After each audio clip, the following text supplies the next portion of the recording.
नमस्कार, stitch with प्रियामध्ये आपल्या सगळ्यांचं मनापासून स्वागत। आजच्या व्हिडिओमध्ये आपण खूप सुंदर अशी बॅकनेक डिझाइन बघणार आहोत। या ब्लाऊजमुळे ना साडीचा एकदम लुकच चेंज होणार आहे, अशी ही ब्लाऊज डिझाइन आहे। तुम्हाला आवडली तर लाईक करून चॅनलला पण सबस्क्राइब करा, असेच माझे नवीन येणारे व्हिडिओ पाहण्यासाठी। तर मी इथे बॅक पार्ट कटिंग करून घेतलेला आहे। बोटनेकमध्ये हा ब्लाऊज आहे। ब्लाऊजची तयार उंची आहे 15 इंच, तर 1 इंच वाढून 16 इंचाचं कटिंग करून घेतलं अस्तरचं। शोल्डर घेतलेला आहे 7 इंच, आर्महोल सुद्धा घेतलेला आहे 7 इंच। आर्महोलचा आकार 1 इंचावरून दिलेला आहे, अर्धा इंच शोल्डर उतार दिलाय। चेस्ट आहे 34, त्याचा चौथा भाग 8.5 इंच, पुढे 2 इंच शिलाई मार्जिन। खाली कमरेला कंबर आहे 30, त्याचा चौथा भाग आणि 1 इंच बॅकच्या टक्ससाठी 2 इंच शिलाई मार्जिन। इथून बोटनेकचा छोटा गळा दिलेला आहे 4.25 इंच आणि गळा रुंदी घेतलेली आहे 3.5 इंच। असा बॉक्स ड्रॉ केला आणि वरच्या गळ्याचा शेप दिलाय। आता वरच्या गळ्याचा जसा आकार दिलाय तसा मी कट करून घेतला। खाली मेन फॅब्रिक सुद्धा ब्लाउज पीसचं कट करून घेतलंय, थोडं एक्स्ट्रा घेतलंय ब्लाउज पीसचं कापड। आता हा पीस ह्याच्यावर व्यवस्थित ठेवून घेतला आणि खाली कमरेच्या बाजूने पहिल्यांदा शिलाई करून घेतली। ब्लाउज पीसचं कापड सरळ ठेवलेलं आहे, त्याच्यावर अस्तर ठेवलं। खाली कमरेच्या बाजूने शिलाई केल्यानंतर पिना लावून घेतलं व्यवस्थित आणि गळ्याचा जसा आकार आहे त्याप्रमाणेच शिलाई करून घ्यायची आहे। आणि जो मागचा गळा आहे तो मी पेपर पेस्टिंगवर तयार करणार आहे। आता जसा आकार आपण शिलाई केलाय त्याप्रमाणे कटिंग करून घ्यायचे, पाव इंचाचं मार्जिन ठेवून त्याच्यावर छोटे छोटे कट देऊन घ्यायचे आणि आता हे सरळ करून घ्यायचे। सरळ केल्यानंतर गळ्याच्या इथे एक दाब शिलाई देऊन घ्यायची आहे आणि खाली कमरेच्या इथे सुद्धा दाब शिलाई देऊन घ्यायची।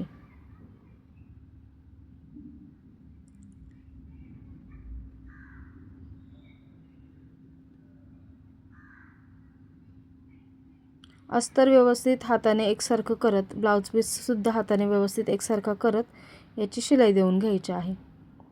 आता जे अस्तर आहे ते मेन फॅब्रिकला सगळीकडून जोडून घ्यायचे आणि जे एक्स्ट्राचं मेन फॅब्रिक आहे ते कट करून घ्यायचे। असा हा मागचा पार्ट आपला तयार झाला। आता गळा जो आहे तो मी पेपर पेस्टिंगवर तयार करणार आहे। पेपर पेस्टिंगवर कटिंग करण्यासाठी इथे मी गळ्यापासून वरती 1 इंच सोडून दिले आणि खालून 3.5 इंचावर मार्किंग केले, तर मधलं जे अंतर आहे ते माझं 7 इंच आलेलं आहे। तर 7 इंचाचा माझा इथे गळा मला तयार करायचा आहे पेपर पेस्टिंगवरती। इथे आता पेपर पेस्टिंग घेतले फोल्ड करून आणि त्याची चमकदार बाजू आतल्या बाजूने ठेवलेली आहे। फोल्ड बाजू त्याची माझ्याकडे आहे। इथे 1 इंचावर खालून मार्किंग केलं आणि वरती परत 7 इंचावर मार्किंग केले। तेवढ्या बॉक्समध्ये आपल्याला ती डिझाइन तयार करायची आहे आणि परत वरती अर्धा इंच मार्किंग केलेलं आहे। ही वरची बाजू येणार आहे। गळा रुंदी 3.5 इंच घेतली, 3.5 इंचावर मार्किंग केलं आणि तो बॉक्स ड्रॉ करून घेतला।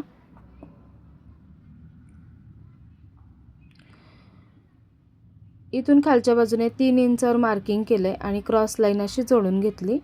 इथं पॅटर्न तयार होणार आहे आणि हा पॉइंट सुद्धा इथे जोडून घेतला।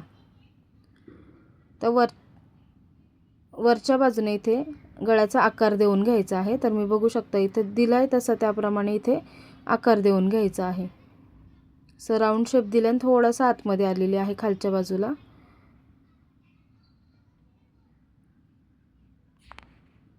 आणि खालची जी लाईन आहे तिथे कटवर्कची डिझाइन करणार आहे। तर इथे 1.5 इंचाचं मी मार्किंग केलं। 1.5 इंचाचा पहिला बॉक्स, दुसरा बॉक्स 1.5 इंचाचा आणि नंतर माझा 1.25 इंचाचा आलेला आहे। तर जसं आलेलं आहे अंतर त्याप्रमाणे मी घेतले। त्याचा सेंटर पॉईंट परत मार्किंग केला आणि सेंटरपासून अर्धा इंच वरती येऊन तो गोलाकार कटवर्कचा आकार दिलेला आहे। बघा, बघू शकता इथे दाखवले तसं प्रॉपर असे शेप देऊन घ्यायचे आहेत छान व्यवस्थित। हे 3 आकार माझे इथे आलेले आहेत। तर हा असा आपला गळ्याचा आकार ड्रॉ झालेला आहे व्यवस्थित। तुम्हाला गळा थोडासा मोठा हवा असेल तर गळा रुंदी 4 इंच सुद्धा घेऊ शकता। मी 3.5 इंच घेतलेली आहे। आता हे दुसऱ्या बाजूने सुद्धा जसं दिसतंय आपल्याला त्याप्रमाणे ड्रॉ करून घ्यायचंय। जसा आकार आहे तसाच ड्रॉ करून घ्यायचा आहे सेम।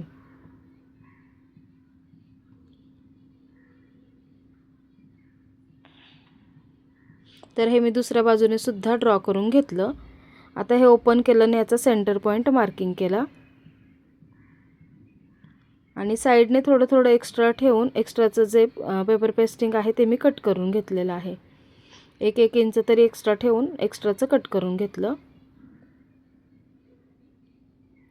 आता हे अस्तरवर स्टिक करून घ्यायचं आहे. तर मी खाली अस्तर ठेवलं आहे, त्याच्यावर पेपर पेस्टिंग ठेवलं आहे आणि त्याला इस्त्री करून घेतली. बॅक पार्टचं सेंटरचं मार्किंग केलं आणि हे जे पेपर पेस्टिंग आहे त्याला अर्धा इंच एक्स्ट्राचं अस्तर ठेवायचं आहे बाजूने आणि ते फोल्ड करायचं आहे. तर चारही बाजूंनी मी त्याला फोल्ड करून घेतलं.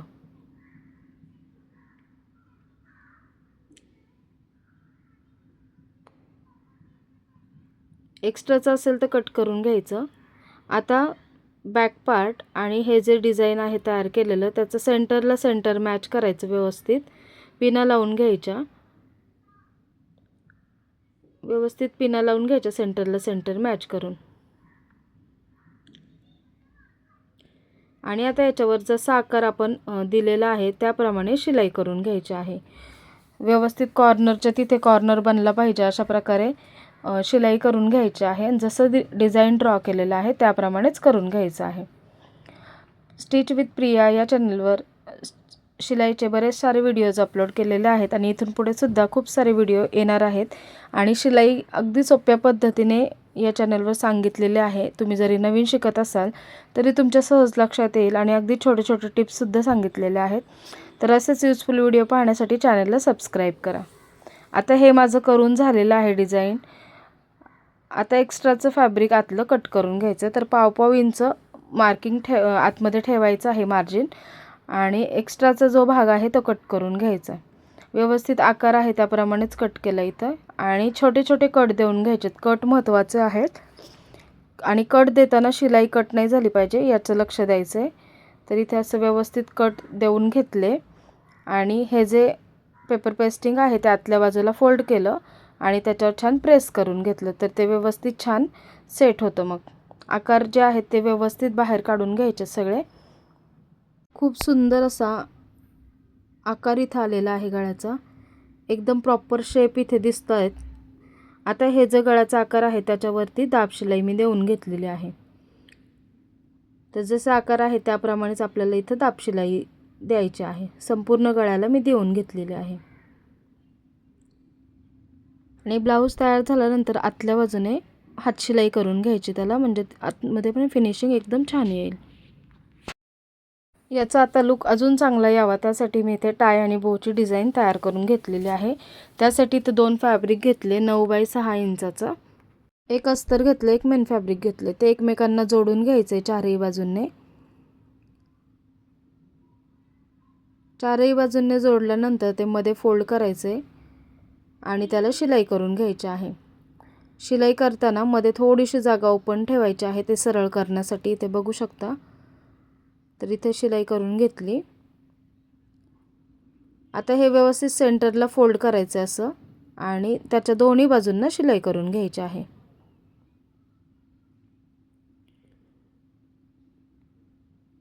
इथे दोन्ही बाजूंना शिलाई करून घेतली. जे ओपन जागा होती तिथून ते सरळ करून घ्यायचं आहे.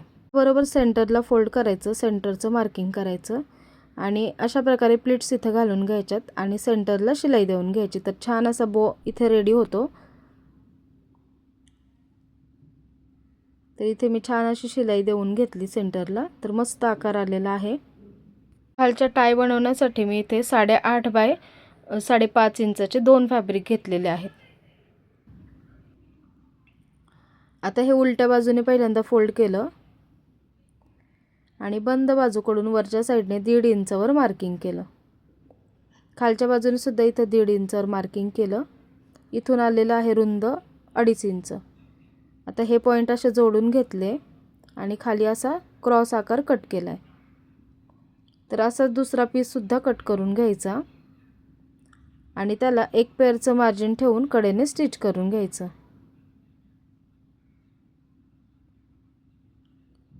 असा आकार दिल्यामुळे प्रॉपर आपला शेप दिसतो आणि खूप छान असा आकार तयार होतो. आता ह्याला उलट्या बाजूने शिलाई केल्यानंतर हे दोन्ही सरळ करून घेतले. एक पट्टी घेतली 1.5 इंचाची आणि ती अशी फोल्ड करून त्याची बारीक पट्टी तयार करून घेतली. जे बटरफ्लाय बनवले आपण त्याच्या सेंटरला इथं लावून घेतलेली आहे.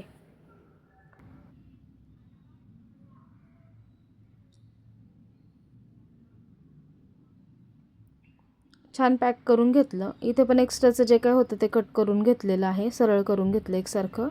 आता ब्लाऊजचा सेंटर पॉईंट मार्किंग केला आणि तिथे ही बोची डिझाईन छान व्यवस्थित सेट करून घेतली. पिना लावून घेतल्या त्याला आणि मशीनवरच शिलाई करून घेतली. वरती थोडंसं फोल्ड करायचं आणि मग लावून घ्यायची, म्हणजे फिनिशिंग चांगली दिसेल. बरोबर सेंटरला हे लावायचं आणि ह्याच्यामुळे ब्लाऊजचा खरंच लुक खूप सुंदर येतो आणि हे जर कॉन्ट्रास्टमध्ये वापरलं तर अजून उठून दिसेल छान. आता बो जो आहे तो बरोबर सेंटरला ठेवून घेतला आणि सुई दोऱ्याच्या मदतीनेच मी इथं स्टिच करून घेतले. आता याचा लुक अजून चांगला यावा त्यासाठी मी इथे सिल्वरचे बटन लावून घेतलेले आहेत वरच्या बाजूला आणि खालच्या बाजूला. इथे टक्सचं मार्किंग करून घेतलेलं आहे आणि त्याला टक्ससुद्धा दोन्ही बाजूने देऊन घेतलेले आहेत. तर खूप सुंदर अशी ही बॅकनेक डिझाईन तयार झाली. फायनल लुक ब्लाऊजचं मी शेवटी दाखवलेलं आहे. कसं झालं आहे कमेंटमध्ये नक्की सांगायचं आहे. आणि तुम्हाला अशाच प्रकारचे शिलाईचे व्हिडिओ पाहायला आवडत असतील तर नक्की चॅनलला सबस्क्राईब करा आणि शेजारचं बेल बटन देखील दाबा, म्हणजे तुम्हाला येणाऱ्या माझ्या प्रत्येक व्हिडिओचं नोटिफिकेशन मिळेल. तर इतका सुंदर हा ब्लाऊज तयार झालेला आहे. तुम्हाला कसा वाटला कमेंटमध्ये सांगा. व्हिडिओ आवडला तर लाईक करा. नवीन व्हिडिओ पाहण्यासाठी चॅनलला सबस्क्राईब करा आणि शेजारचं बेल बटन दाबा, म्हणजे तुम्हाला येणाऱ्या प्रत्येक व्हिडिओचं नोटिफिकेशन मिळेल. पुन्हा भेटू अशाच नवीन व्हिडिओमध्ये. धन्यवाद.